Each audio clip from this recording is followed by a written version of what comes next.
And so we're hoping connections will be stable, but in case everything goes absolutely haywire, we ask for your grace and goodwill. And also, we're recording the event, so we can send this out to you as well afterwards. So obviously, this has been a year like no other in modern history. A pandemic, economic recession, civil unrest. And I'm so happy to welcome you all here today. I'm Ann Moses, and I'm the founder and president of Ignite. When this year started, we had no idea we were going to be in the situation that we're in today, but I'm really proud to say that Ignite and our young women have risen to the occasion. And really, in the midst of this year, time and time again, what we see is young women stepping up to lead us through the turmoil that's going on in this country with a new sense of conviction and creative solutions. And we're inspired by them every day. Ignite is really, oh, weird. Someone just told me that folks are clicking the Google Meet page, the Google Hang page. So if one of my staff could go over to that Google Hang page that was in the calendar invite and tell them where to go. So Ignite is really happy to offer this summer series as a way to highlight the opportunities that exist for positive change when we invest in young women's civic and political leadership. And so we're kicking off this series today with myself. I'm the president and founder of Ignite, and Raie Gessesse, who is a former Minnesota Ignite fellow and who is, as of next week, starting as our Midwest program manager. And Raie and I are going to be sharing some new data that looks at how powerful the Gen Z voting bloc is going to be this year. What Gen Z, and specifically Gen Z women, are thinking about the 2020 election and the difference between the Gen Z women and the Gen Z men. And then what we think it's going to take to get these first-time voters to the polls and what we're doing about it. So as Raie and I present, I want you to feel free to pop the questions into the chat box, and we'll field them as we leave time at the end for Q&A. And so I am now going to get started. I'm going to try. Yep, look, this works. The deck works. Okay. So for those of you who are new to Ignite, which I think is not very many of you, Ignite is a movement of young women who are ready and eager to become the next generation of political leaders. And what we do is we train women at schools and colleges across the United States. We started in the Bay Area about a decade ago, and we've expanded pretty rapidly. And we're currently training 10,000 young women across 36 states. And 90% of our eligible women voted in 2018, and very close to that in 2016 as well.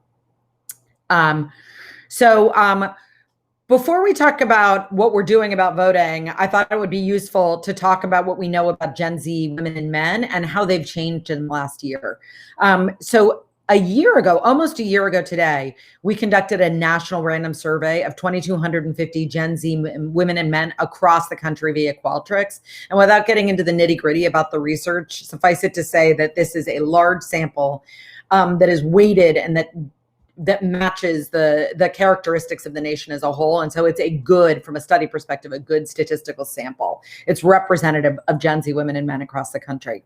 And then this May, we fielded a similar survey to a slightly smaller sample, again, though, weighted for the Pew benchmarks, because we wanted to see what had changed in this year. The one thing I do want to tell you about the May survey is that it was fielded in May 20th through 26th. Which, just via coincidence, it left the field after the murder of George Floyd, and that video went around the country. And so everything we know about this generation is from actually the week before, and you can make assumptions that all the opinions we're about to present have gotten more so, to say the least.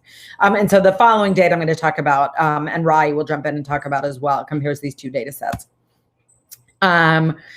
So a few things generally about Gen Z that I'm sure you've heard. Gen Z is the most diverse generation in U.S. history, 54% white, 46% non-white.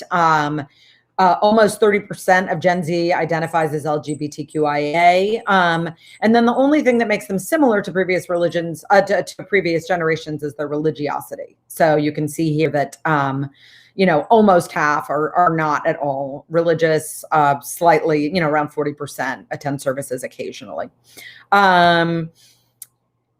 So the thing that I think is kind of most fascinating and somewhat predictable is that Democratic Party identification among Gen Z women has grown dramatically in the past year.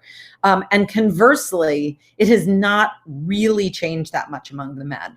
So the pink line here you can see is Democratic women voters. So a year ago, 57% of women were Democratic leaning or identified as Democrat or Democratic leaning. That is now 69% now. And again, you can only imagine how it will have changed since George Floyd. That's a 12-point jump in 1 year time. I want to also draw attention to the male voters. The male voters are getting slightly less, although not significantly less Democratic, but they are actually increasing the representation in terms of their identification as Republicans. And you'll see as we get to Trump approval how that correlates. And then I just want to draw your attention to the bottom lines, which are the white and the independent. The white line is independent female voters, and the gray line is independent male voters. So historically, about 10% of America is independent. They are the least politically engaged Americans. And you can see that it was relatively high among Gen Z in 2019, but that's because there were a lot of young people who were saying that they just didn't really like either party. And so they were kind of refusing to pick a team. And they have picked a team by 2020. And so what you see with that 10 and 13% are really the sort of same as every other generation, the least engaged Americans.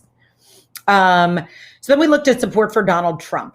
And what we see is that Gen Z women are dramatically more likely than the men to support Biden than Trump. It's really hard to compare these charts, but I will tell you that right now, Gen Z women, 63% of Gen Z women are supporting Joe Biden for president, and 17% of Gen Z women are supporting Donald Trump for president. So it's an almost 50-point gap. For the men, you can see the yellow line for Trump over here and the yellow line for Biden. It is 38% of young men are supporting Trump versus 44% for Biden. It's statistical significance, meaning that 7-point gap is meaningful, but it's an awfully close gap. So in summary, between these last two charts, what we've seen is that the Gen Z women are just disproportionately liberal by a huge amount and are disproportionately more likely to support Joe Biden. They're going to vote for Joe Biden. The other thing we know about Gen Z women is that they vote at 6 to 7 points higher than the men. So Gen Z women prioritize personally relevant issues, and they prioritize different issues than the men. And you can see here, this chart is pre-COVID and post-COVID, and obviously post-COVID, healthcare is number one for women, jobs is number two, and then some of these other things that they cared a great deal about pre-COVID are still showing up on a list. I will tell you that for the men, pre-COVID, jobs and unemployment were number one, which is kind of bizarre to me, given that the economy was doing really well and jobs and unemployment weren't really an issue. Healthcare isn't even making the male list in a post-COVID world for men, which again, I think is very strange, given that it's sort of the dominant narrative of the times. So moving on to voting a little, which is Ignite in the fall of this year, really we're spending almost all of our time ensuring that Gen Z women, not just the young women who are involved in Ignite, but Gen Z women across the country are going to get out and vote. And Raie is going to start joining me at this point and talking about what we know about voter barriers to voting for Gen Z and what we've done about it. So obviously there's this huge narrative in America that young people don't vote, and that narrative drives what campaigns do or don't do with young people. Meaning, because there's this narrative, campaigns and often presidential campaigns say, well, why bother talking to young people? They're not going to vote anyway. And there's actually a huge body of research about why young people don't vote. And it comes down to three things. One is, lack of knowledge. Students don't feel like they know enough to cast a vote. I feel like voting's a test is another way of saying it, and they don't have the adequate knowledge to pass it, so they skip it. They don't connect political participation and how government impacts their everyday experiences. So they're upset about issues. They don't really understand who's making decisions about those issues. And so then they don't bother to vote. And then practical issues. There are all these practical barriers that actually impede students to vote. And I see in the text box that there's an effort to get a question about getting young people to become poll workers. And we'll talk about that in a sec. Obviously, now we're layering on all these problems around COVID that are making voting even harder, not for all people, but especially for young people. So getting a ballot, getting an absentee ballot in this country is really, really hard. Anyone who's on the call right now from California, it's super easy. But I bet there are a bunch of people on the phone from Texas right now, and they know that you cannot even get an absentee ballot in Texas, right, without a medical excuse. So 12 states still don't have online registration just for regular voting. Only 6 states in the country are automatically going to send registered voters ballots for 2020 in November 2020. The number of steps it takes to secure an absentee ballot is ridiculously laborious. And it's extra hard for students who, given COVID, don't even know where they're going to live this fall, because what colleges are doing is changing every second. And then after all the reporting that's happened in Wisconsin this spring and Kentucky and Georgia, young people in particular really don't trust that even if they apply for an absentee ballot, that it's coming in the mail. And frankly, I don't really blame them. I'm not sure I trust the process either. Raie, I don't know if you have anything you want to add here. No, it's a critical concern for young people right now. I know so many of my friends, I just recently graduated, but I know so many friends that go to school across the country, and they're wondering whether they're even going to be going back, or if it's worth it to go back and vote in the place that they're going to go to college in, if they're going to graduate, or if they want to vote at home. I mean, these questions are, and this is also in the middle of a pandemic, right? So they're asking these questions around where I should even vote, and they're also worried about their health and their safety and their classes and the job prospects. So I mean, for young people, voting right now is extremely difficult. Yeah. And the registration process, the getting an absentee ballot is extra difficult right now, because it's this 2-step process. First, you have to register, then you have to wait for that registration to go through. Then in most states, you have to go back in and try to fill out more paperwork to secure an absentee ballot. And you have to do all this on a timeline such that you get it in time to vote.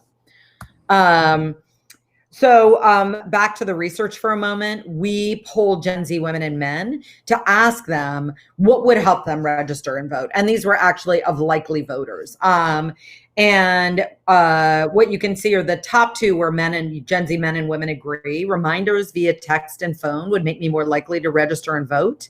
And reminders via text and phone would make me more likely to register, right? And so the men, the women feel this slightly more than the men, but still they're both relatively high. I thought these differences were super interesting. Seeing more women run would make me more likely to vote. There's a 25-point gap there between men and women. And seeing more racially and ethnically diverse candidates would make me more likely to vote. Again, a huge gap between men and women. I want to quickly, before I go on, just address the question about poll workers. One of the reasons why it's going to be so hard to obviously to have more on-site voting in November 2020 is because you need poll workers for all these places. Typically, poll workers are older Americans, and these are the folks who are most terrified of getting COVID. There is an effort to get more young people to become poll workers. I mean, I think you're still asking folks to get into harm's way, but it is what it is. And one of the things we've seen through the IGNITE research from 2019 is that our young women are 3 times more likely than your average Gen Z person to serve as a poll worker. And so as we get closer to that, we're going to be we will have a campaign and an effort to mobilize our young women to do that in the states where that's going to be essential. The other question about the states that send voters an absentee balloter in the West, I don't have a comment on that. And it's actually, and they're not all Democratic states either. But Utah has long had progressive voting laws, which is the only Republican-led state that's on the list. So Oregon has always been a vote by mail state, and Washington and California are close by. For the last question on that chart, do men of color care more than white men? No, there were no racial differences on this particular chart, not significant ones. There were significant racial differences on Trump support, though, and thank you for reminding me about that. So in general, Gen Z is much more left-leaning and much more supportive of the Democratic candidate, in this case Biden, than they are of the Republican candidate, Trump. I will tell you that white young men and women and Hispanic, Latino young men and women drag that mean down. They are more conservative. Those groups are more conservative. Blacks and Asian American and Pacific Islanders are more liberal. They drag those means up. And so everything you've heard about 53% of white women voted for Donald Trump, well, among Gen Z, it's nowhere near that high, but it is true that white Gen Z women are more conservative than Black and Asian Pacific Islander Gen Z women, and slightly more conservative than the Latina Gen Z women as well. The Latina men and the white men are the most conservative. So given all that we saw here with the reasons why Gen Z isn't voting and all these barriers we saw to voting, and knowing that Gen Z is the most mobile friendly generation in the world, they live and die on these. We wanted to come up with a national campaign that addressed all the reasons why young women don't vote, and why students don't vote. And we wanted to create technology tools to help students navigate these practical processes of securing and casting a ballot. And so we created a chatbot. I don't know, I wish if I could see everyone, I would say raise your hand if you know what a chatbot is. But a chatbot is basically an online tool, and I'm going to go back for a second and have Raie talk about how we informed the chatbot. It's an online little avatar that asks you a bunch of questions to help guide you where to go. And since Raie did like 90% of the research on it, I will have her tell you kind of the process by which we developed it. Yes. So as we know, voting in this country is unfortunately very difficult. And for when we think about it for young people in the middle of a pandemic, it's even more daunting to think about how am I supposed to cast a ballot when I don't know what kind of forms I need to fill out. I don't know what kind of ID I need to have. I don't know what my address is. So the whole idea around Sophia is that we make voting easy and fun. That's the key. As we heard from the research, it's that young people feel disillusioned by the process of voting in this country. So what I personally spent my latter end of my spring semester and early part of my summer researching what are the steps it takes for each young person all across the country to cast their ballot in the presidential election. And this is a lot harder than you'd think. It's a lot harder than what a lot of voting pages have come up with, because it's different when it's specifically for young people. And some young people would like to use their student IDs as valid IDs. And there are some states that accept it and some that don't. So Sophia, as you can see here, all you have to do is type in your name, and then Sophia will ask you, are you registered to vote? And even if you're not, all Sophia asks you is like, where do you think you'll stay in November? And then from there, send you a personalized state-specific plan that'll get you the forms that you need to fill out to cast your ballot. You can either get it via email or via text. And it's super fun. It's super easy. And then the part that's my favorite is that it'll send you personal reminders all the way up until the deadline in your specific state. So if I'm from Minnesota, it'll send me deadlines specific to Minnesota of when I should, 1, register to vote, 2, register to get an absentee ballot if I please, and then 3, when to cast my ballot. So I think these are the 3 things that Ignite is what we're trying to address by the research that we found. Yeah, and that video really like sped through Sophia much faster because we didn't want to bore you and have you go at real speed, because it would take about 2 to 3 minutes. But basically what it does is that we have programmed the information with the deadlines and the ID requirements for every state in the country, and every state has different voting requirements. And then when you use Sophia, it sends you your personal, like the forms on the back end that you can fill out online so that you can get your ballot, and then you can secure your absentee ballot. And then as Raie said, we put you in a drip campaign, which is, imagine a water faucet going drip, drip, drip, which it allows you to, you get emails or texts based on what your step is, where you're at in the process. So for instance, if I am a voter in California, I only need to register once, and California is going to automatically send me a ballot. But I will say, no, I'm not registered. And then Sophia will send me the link to my personal plan to register.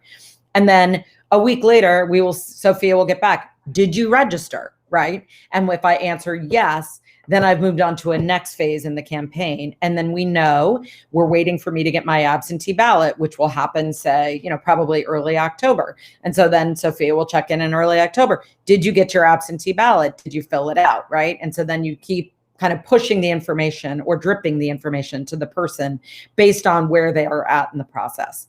A couple ways that we're promoting Sophia. So one is that we have an Ignite the Vote ambassador campaign. So one way to get Sophia, any of you could use Sophia right now or send it to any of your friends or your kids is more likely. And you start using Sophia by texting Ignite, the word Ignite, to 33777. We're asking our Ignite the Vote ambassadors to be promotional, basically ambassadors for Sophia. So we have all these women like Raie across the country who've signed up to be ambassadors.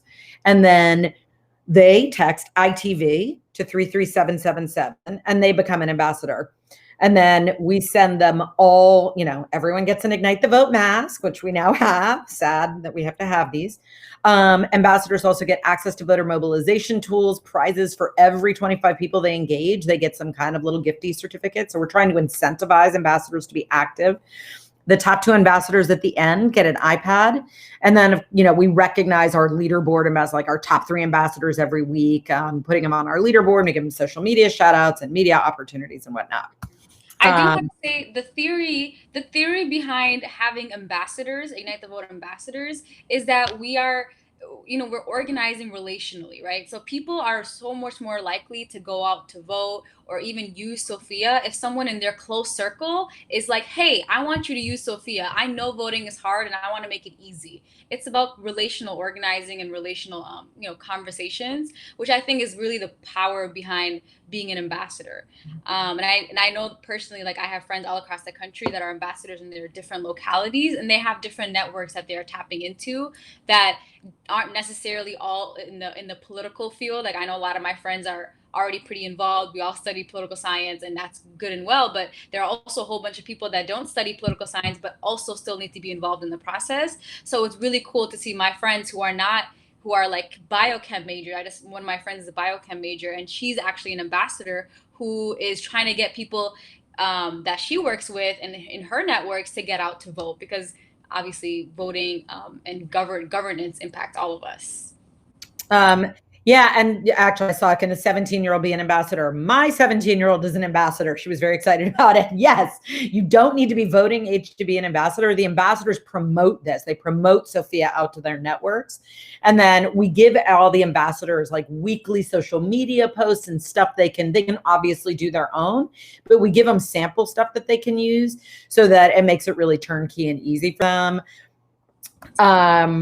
And then the other thing we're doing is that we are working with social media influencers to drive people to Sophia. So social media influencers are typically younger people, I think. I don't think they're usually people my age who have these massive social media followings on Instagram and all these other platforms, not necessarily in the realm of politics. And one of the things we wanted to do was tap into social media influencers and have them do promotional posts on Ignite the Vote to spread Ignite beyond our typical audience, right? And so here are some of the social media influencers we're working with. I want to say there's some super cool, like one of the things that is so cool is that we have been reaching out to social media influencers, and then now they're folks are coming to us cold. Like this weekend, this Broadway actress who I just looked up and found out was in Mean Girls on Broadway, and we didn't know her. And I'm not quite sure how she found us, but she found us. She has 132,000 followers on Instagram. And she started, taking our stuff. She signed up to be an ambassador, and we don't even know who she is. And like in one day, 500 of her friends went on Sophia and started using it, right? And so I think we're at the very beginning of this. All things voting, I think everyone who's on this meeting right now is probably pretty politically obsessed and obsessed about the 2020 election. But your average bear in America is really not tuning into the election until September, until after Labor Day. And so we wanted to get out really early and figure out, okay, what's working, make sure all these tools work, make sure none of, all of the links are solid and things aren't breaking. And then also, test out our efforts to get Sophia out there and see which ones are working the best. So here are some of the metrics we're going to be tracking. The number of people using Sophia. So today, and we launched Sophia less than a month ago.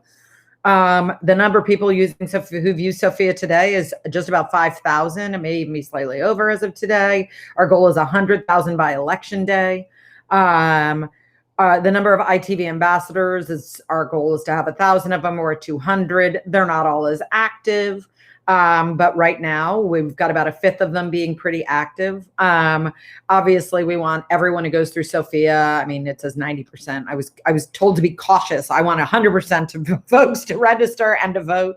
And then the campaign, which is larger than just using the bot, but like all the press we're getting and all the social media, promotional stuff we also want to just popularize voting for this generation. And so our goal is to have at least 5 million eyeballs on the campaign, one way or another. And so is there anything you want to add, Raie? Oops, sorry. And please type any of your questions in as well. Yeah, I'm looking forward to a thoughtful discussion around what are some of the questions that you all have, because we could talk all day. There are so many different aspects of voting that me and Ann can sit here and talk about, but I think it'd be more useful and fruitful if you all have specific questions.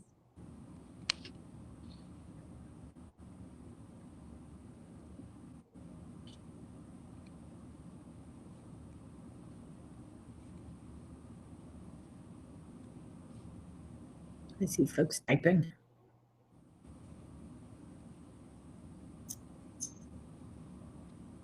While folks are typing, how are ambassadors interacting with finding Gen Z voters? Well, I'll let you answer that, Raie. Yeah, so people in my close circle, I would say are either eligible to vote or are already wanting to vote, but just don't know how. So I mean, like, our entire circles are filled with people who are potential voters, and it's just a matter of going to them and be like, hey, here's a link to Sophia. Sophia will help you walk you through the process of how to register to vote, how to get your absentee ballot, and how to ultimately cast your ballot. And then the next question, is there any reason older people cannot use Sophia? No, there isn't. Older people are no, I think so. The reason why we developed Sophia, obviously specifically for Gen Z, because we wanted to make voting easy and fun and accessible to young folks, because a lot of us are on our phones. We grew up at the height of technological advancement. So Sophia for us is in our lane, but that doesn't mean it's not open to older folks as well. No, there's no reason. I mean, Sophia, we built it for Gen Z, and like the avatar is a young woman. And Sophia, by the way, was the most popular name. I think in the year 2000, which is when 20-year-olds were born. And so that's why we grabbed the name Sophia. It was not meant to be a permanent name, but it ended up sticking. But there is no reason why anyone can't use Sophia. A man can use Sophia. An 80-year-old can use Sophia. We actually, I did this recently with some other folks in New York, and there was one of the women on the call looked to me to be about in her 60s, and apparently she has quite a large and robust social media following, and she is an Ignite the Vote ambassador, and she's pushing it out. It's not that no one else can use it. It's just that it was designed with Gen Z in mind. So we know that Gen Z does not want to download apps, right? That's a kind of a technology that was exciting and new, but like now no one really wants to download apps. We know, right? They don't want to kind of have that what feels like a more permanent commitment of downloading an app. This is a way to make it super light touch and already using a technology that they use. Are you planning to use Sophia to also give potential voters accurate information about the candidates on their ballots?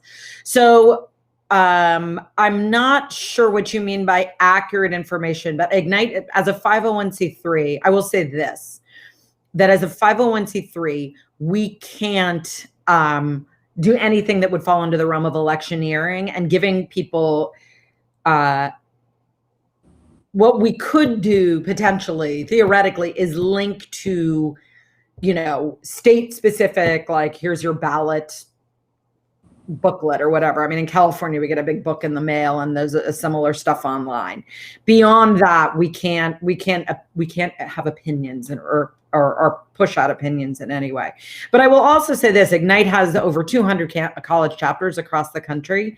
And originally when we designed this campaign, we thought we were going to be doing a bus tour to college campuses. Doesn't that seem naive at this point? But and that a lot of what we would do would be also ballot kind of deciphering parties and and whatnot. Now, to the extent that colleges are in session across the country and our chapters can be together or do stuff virtually, that stuff can still happen. And yes, so that's what I was thinking. The League of Women Voters, which does put out nonpartisan voter guides. We could use something like that and put out those kind of voter guides. I'm trying to go up before I miss anything. Do we have a lot of young men? I don't know. I know we have that data. I just don't know it.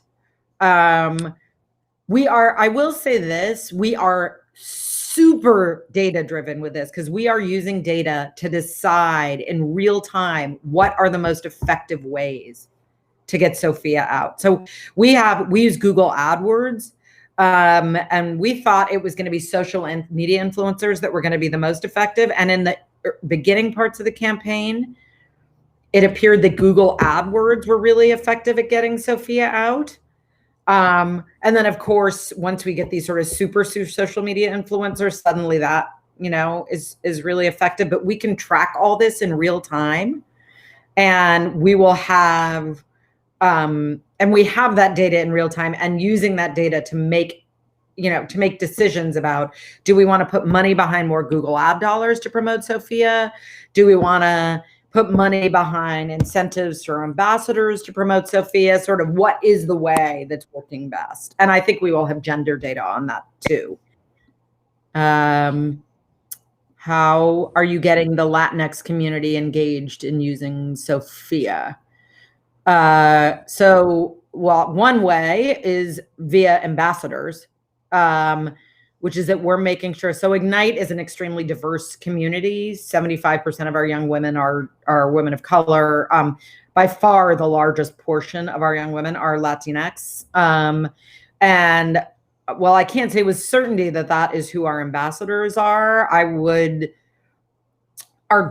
our stats on racial and ethnic diversity are almost the same across everything, right? And so I have to, or across all our programming. So I'll have to check, but I would assume that the proportion of ambassadors that are Latinx is probably similar to the proportion of young women who are in Ignite who are Latinx, which is about close to 40%.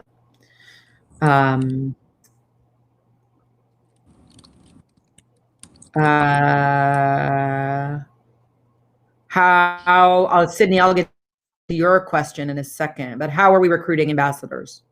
Well, first of all, through our networks, right? So Ignite is training 10,000 young women a year. And then we have all our alumni and whatnot. So we promoted it in the larger pool of Ignite women generally. We're using Google AdWords to promote as well, not just Sophia usage, but also the ambassador program.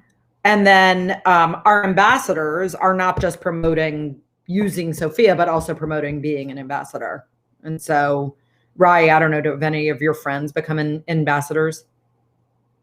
Yeah, I sent this out as soon as after we had the Young Women Vote Summit. Are you there? Can you hear me?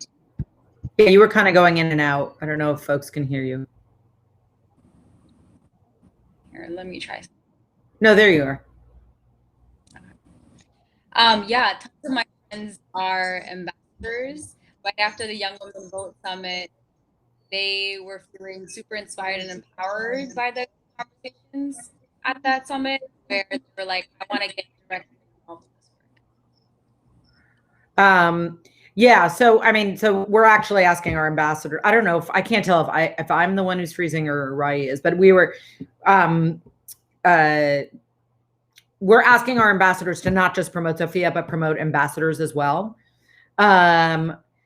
And so one of the ways we're recruiting ambassadors is we're recruiting ambassadors via the media, social media influencers, via our existing ambassadors from our Ignite pool generally, and then online as well. And so all of you can help recruit ambassadors. And at the end of this, you'll see the sort of text. It's to use Sophia to register to vote or to secure an absentee ballot. You literally just text the word IGNITE to 33777. And if you want to become an ITV ambassador or tell anyone to become an ITV ambassador, you text the initials ITV to the same number, 33777. This is a great question. Is Sophia multilingual, and is there a Spanish version? There is not. And I would love it if there was. I want you to imagine and here's the reason it's not. The amount of work that went into creating 50 different, so we have to have all this information for 50 different states. And then for every permutation of information we send out to people, we have to have that information in for 50 different states. And so, frankly, we haven't had the time or the resources actually to translate it. The amount of work it would take. We barely, our goal was to get this up and done and to make sure that the intelligence, the logic model behind Sophia was sound. And so I'm assuming that with resources, 51 states, my comms director who actually did all the work, is dealing with all the programming work, said 51, don't forget DC. And so while I would like to be able to have this in multiple languages, we haven't had the time or resources to do that. And to be frank, I mean, Kirsten can type here. I don't even know what kind of money aside time it would take. But this should be in multiple languages, not just English, not just Spanish, frankly, but a whole lot of languages. And I don't know if it's feasible for us to even do it before the election, to be honest with you. I've been sort of surprised by the fact that I expected, Ignite is not a voter registration organization. It's one of the things we do, but we don't live in this space the way, say, a Rock the Vote does. And so I expected to see other organizations doing bots like this. I mean, it's a ton of work. There's no question, but I've been sort of surprised that we haven't seen more organizations doing bots like this. I actually haven't seen any doing bots like this. Anyway, so I think we expected to see more. And organizations that frankly had more resources to be able to do that kind of translation stuff, and we just haven't seen it yet. So I suspect that what's going to happen is that this election will be kind of a beta form for this, and then this will become the accepted technology going forward. So I think, do folks have any other questions? I think there's one more question. Oh, thank you, Kirsten. Just answered that question. Yeah. So the timeline for translation would probably be 1 month or more. And then you'd need a translator on hand to manage updates as registration deadlines pass. That's the other thing, is that as a registration or absentee ballot securing deadline passes in each state, and it's different for different states, you would need a translator on hand to manage the updates and sort of the different drip communications that go out at that point. And then the very last question, I'm going to pass it over to Amy, is, are we sharing Sophia with other voter registration orgs? We are. Yes, we are. We have kind of two different levels of partnership. One is free.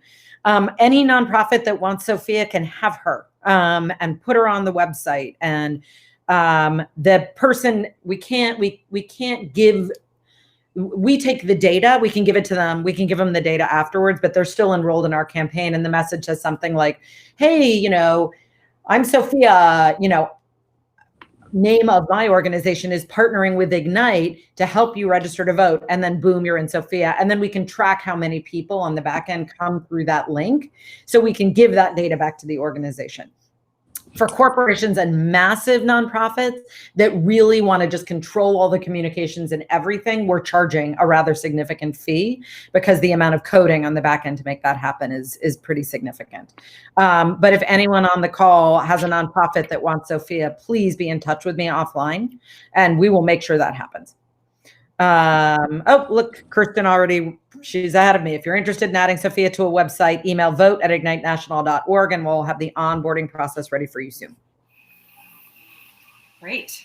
Thank you, everybody, so much. And Anne and Raie, thank you for all you're doing to make this possible and to get the word out. And we really appreciate everybody participating in this call today and participating in the kickoff of our summer series. So we've had a lot of questions about how to get involved with our Ignite the Vote campaign. Here are 3 ways specifically. The first, of course, if you have not already donated to Ignite, this is the time to do it. We have an incredible need to get this out as far and wide as possible in the next couple of months. And so making a gift will underwrite that particular effort. And then, of course, sharing Sophia will send you all of the information to do so in an email, and you've seen it kind of come through here, but sharing Sophia with your community is key.